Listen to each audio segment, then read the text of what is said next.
Ito na ngayon ang Mount Pinatubo. Sobrang ganda.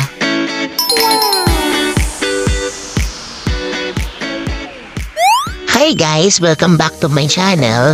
For today's video, matapang nga namin aakyatin ang Mount Pinatubo.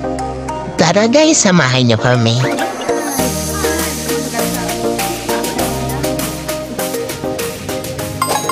Time check. 2 o'clock. Tinuturuan pala ako ni Manay Jessica kung paano yung transition. Masunurin tayo kaya gagawin natin. Tama ba ito guys yung ginagawa namin? Para sa bahay. At doon na nga nagtapos ang aming transition. Time check, 5 AM. Dito pala kami nag-book sa surfing and hiking travel services. Ito pala yung mga inclusion sa package. Kung plano nyo ngang may drone shot, every Saturday siya available. So, kakain na muna kami. Tara guys, breakfast time. Habang inaayos ngayon sa registration, magpe-prepare na rin pala kami sa pagkapiyat.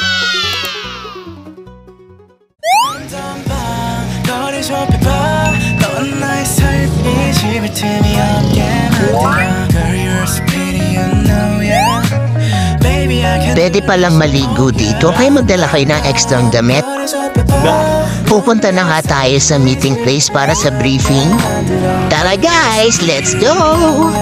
Sabi ni Madam, kailangan mauna ni drone guys sa amin. So hanggang 1 PM lang kasi siya dun. Kapag hindi ka kasi nakuhanan, hindi na siya refundable. Mauuna na nga kami sa grupo namin kasama si drone guy. Tara, papunta na nga kami sa sasakyan naming 4x4.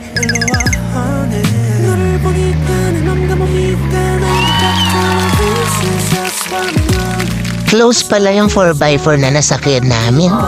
Para daw hindi ubuhin ang mga ante nyo. Silipin natin ang nangyari noon.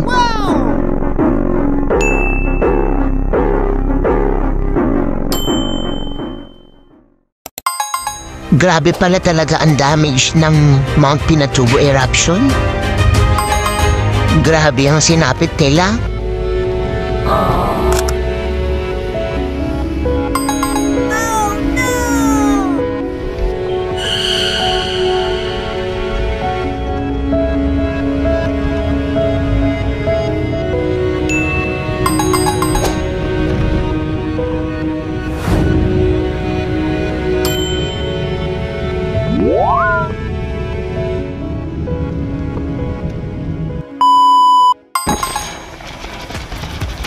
Papunta na nga kami sa tinatawag na Toblerone Hills. Magdala pala kayo ng mask for your safety na rin. Kasi nakakaya naman sa katabi mo kung makapag-uwi ka pa ng booger.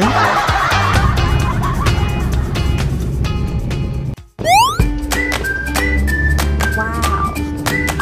Nice. Ang ganda dito sa Toblerone Hills. Paano talaga siyang chocolate?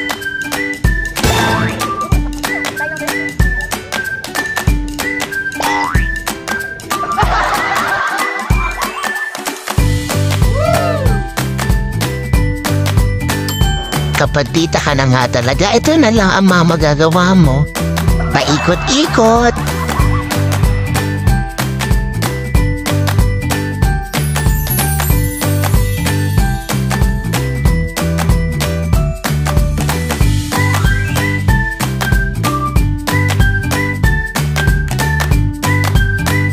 Muntikan pa nga akong bumagsak dyan.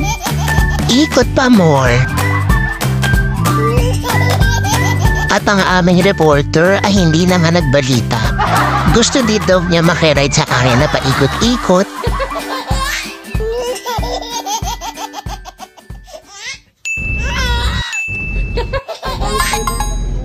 Alam nyo guys, try nyo na rin i-explore ang Mount Pinatubo. Safe naman pumunta ngayon. Binabalita naman nila yan kung delikadong pumunta rito. Kung hindi pa nga kami mag-start magbuntok, hindi kami makakarating dito. Mag-model na kung ano, Ang lalaki ng mga bato na nandadaanan namin. Sabi nga nila dito, pinagatin daw yan ng mga pinatubo nung pumutok ito.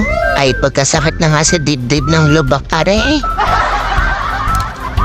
Dahil nga kasama namin si drone guy, nakalibre pa kami ng ilang meters sa paglalakad.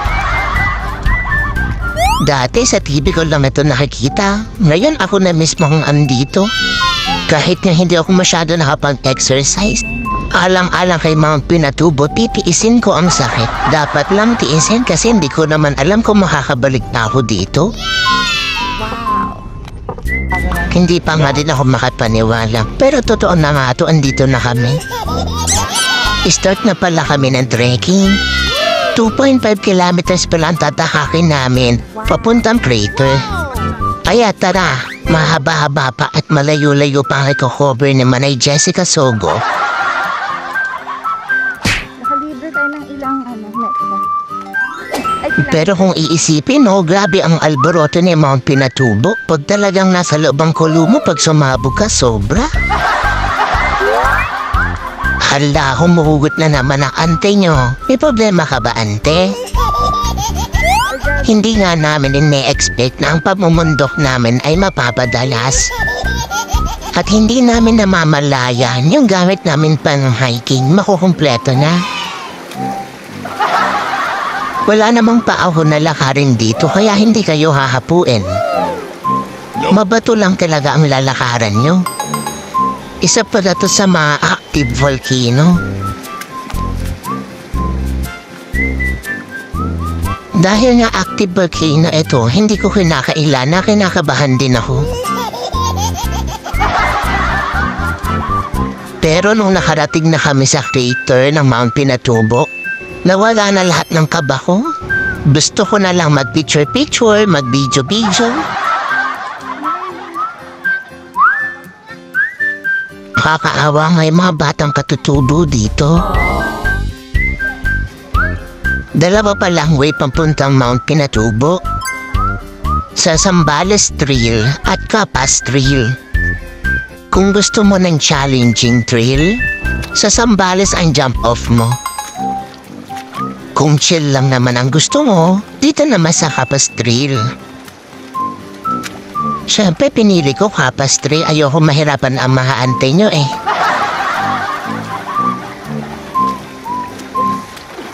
Malamig nga din ang tubig dito. Sipatin muna natin kung ano yung mga tinda dito. Kasi nga, nagugutom na ulit ang ante nyo. Kaso naisip ko baka yung tiyan ko ang mag-alboroto. Mas sensitive ba to sa akin eh. Alam nyo ba, nakailang bundok na kami ng akyat?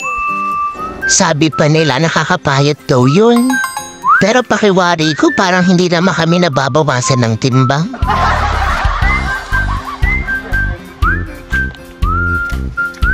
Sayang nga hindi napasama yung aming bagets.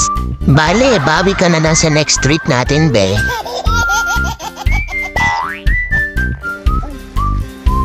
Kapag nga malawak pa nilalakaran nyo, ibig sabihin malayo pa kayo sa crater. Hindi din naman sobrang init dito kaya okay lang din ang pagdalakad. Sabi nga ng cardio namin, maganda talaga ang umakyat ng bundok kasi na-exercise yung puso mo. Kung hindi man alagaan ng jowa mo ang puso mo, mag-switch ka na kay Doc. Bago pa nga kami umakyat ng Mount Pinatubo, bumisita na kami kay Doc. Mas maigi na rin talaga ang prevention. Alam niya naman guys, hindi na tayo pabata. Pero batang isip, oo. Dahil nga nahihiligan na namin ang pag-akit ng bundok. Dapat yung calcium intake namin maging sapat. Paano kaya sasapat yung calcium kung mas marami yung kape? Bakit ba kasi napakasarap ng coffee eh?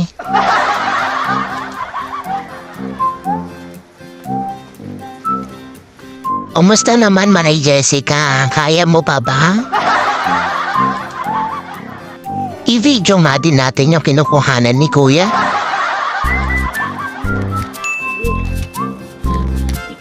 Ilang buwan na yan, kuya? Feeling ko para sa tayo ng buwan.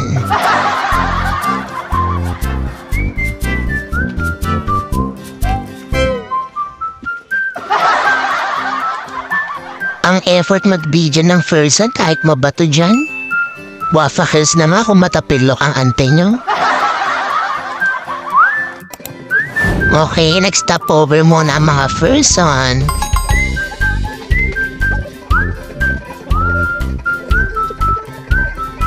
Water break muna kami.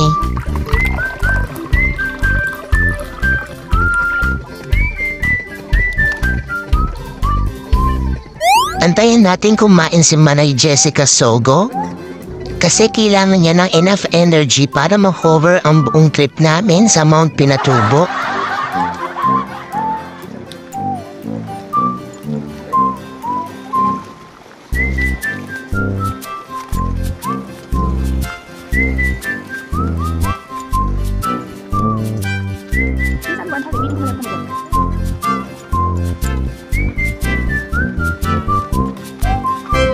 May mga tinda pala silang inasal dito at nagtitinda din pala sila ng paborito kong hotdog. Mamaya ka sa akin, babalikan kita.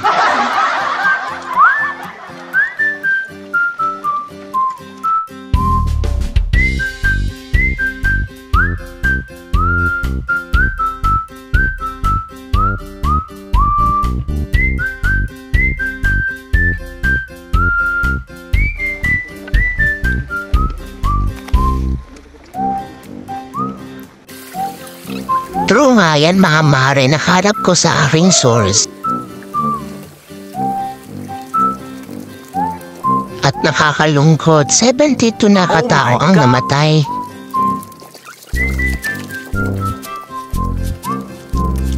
At nasundan pa nga ang pagputok noong November 2021. Basta habang kalmado ang Mount Pinatubo, punta na kayo dito as in, sobrang ganda.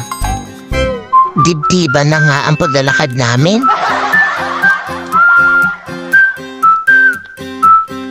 Medyo kumikitid na nga ang dinadaanan namin. So ibig sabihin, medyo malapit na tayo sa crater. Watch your step daw, wag sa poging nakakasalubong.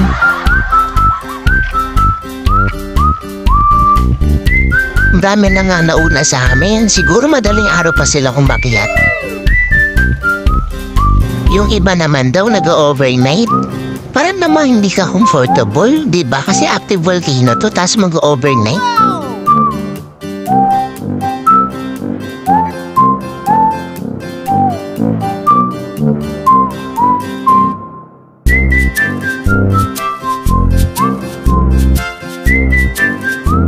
Censored, bawal to sa matatanda.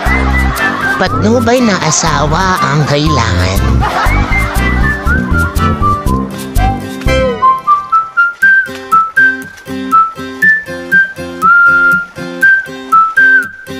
Meters away na lang mga Mars. Nandun na tayo sa taas.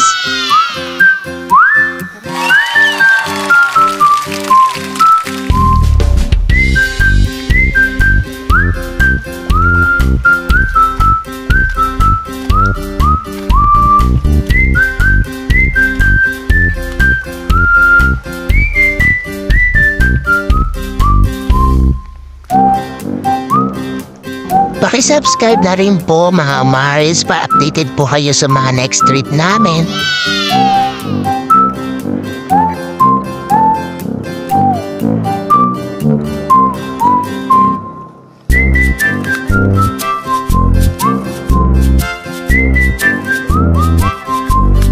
Ito na guys, crater na. Makikita na natin ang ganda ng Mount Pinatubo.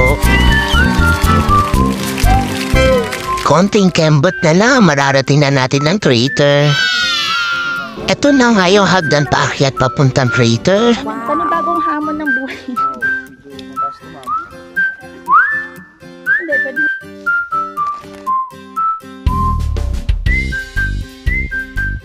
Nice!